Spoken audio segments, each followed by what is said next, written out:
Magandang araw. Oras na naman nga para magluto tayo ng pananghalian. Samahan niyo nga ako at manguha tayo ng talbos ng kamuting tanim ng ating kapitbahay. Huwag nga kayong mag-alala dahil nagpaalam naman ako sa mismong halaman. So sa mga oras nga ngayon, galing na nga kami sa palengke para mamili ng isda. Balak nga kasi namin magluto ng sinabawang isda.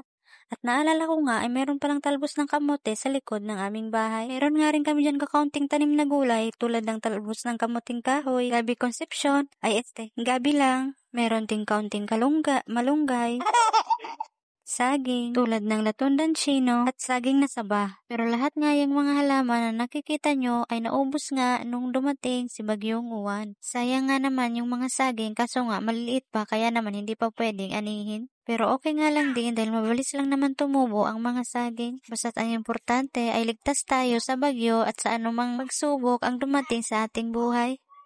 So sa mga oras na ngayon, marami-rami na nga ang nakukuha kong talbos ng kamote. Maganda nga may tanim ang inyong kapitbahay dahil tayo namang nag-aabang ang taga-ani. Ganyan nga pala ako pumitas ng talbos kamote. Yung talbos nga lang kinukuha ko kasi nga talbos ng kamote. Sana all.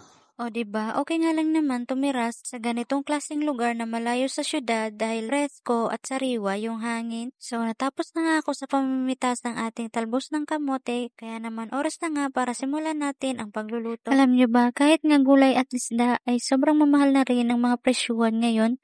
1 kilo nga lang ng galunggong yan sa halagang 260 pesos. So bali lahat nga ng aming pinamili ay nagkakahalaga ng 500 pesos. Diba, akalain mo yun? Kung noon nga ang 500 pesos mo ay marami ka nang mabibili, pero ngayon nga ang 500 mo ay pang ulam na lang. Pero okay nga lang yan at thankful pa rin tayo dahil meron tayong budget na ipapanggastos. Samahan na lang natin ang pagtitipid at diskarte sa pagluluto kung paano natin din pagkakasyahin sa isang araw o kaya naman hanggang sa sunod na araw. So pagkatapos kong linisan ang isda ay nilagyan ko lamang ito ng asin. Hugasan ko na nga rin ang talbos ng kamote at nahiwa ko na rin ang ating mga sangkap. Ganyan nga karaming tubig ang ating gagamitin sa pagluluto ng sinabawang isda. Kung tawagin naman dito sa amin sa Albay ay kusido. Piniris ko na nga rin dyan ang 10 pirasong kalamansi dahil gusto ko nga yung medyo maasim-asim. Nilagay ko na nga rin dyan ang sibuyas, kamatis at sili haba. Sa ganitong klaseng luto nga ay gusto kong maraming sibuyas kaya naman naglagay na rin kami ng dahon ng sibuyas. Pinagdalawa ko nga lang yung isang bigkis na aming binili para naman yung isa ay susunod na panggagamitan. So pagkatapos ko nga hiwa-hiwain ay sinama ko na rin ito sa pagpapakulo. Pagkatapos nga ay takpan nyo lang ito at hintayin kumulo.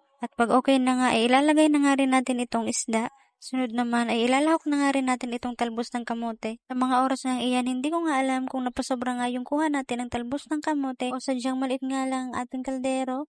Pero okay nga lang yan dahil mamaya kapag naluto na ay magkakasya na rin yan sa ating kaldero. Gustong gusto ko kasi sa mga ganitong klaseng luto tulad ng mga sabaw ay marami ang gulay. Dahil para sa akin ay gulay pa lang, ulam na. Makulay ang buhay sa sinabawang gulay. Sana all.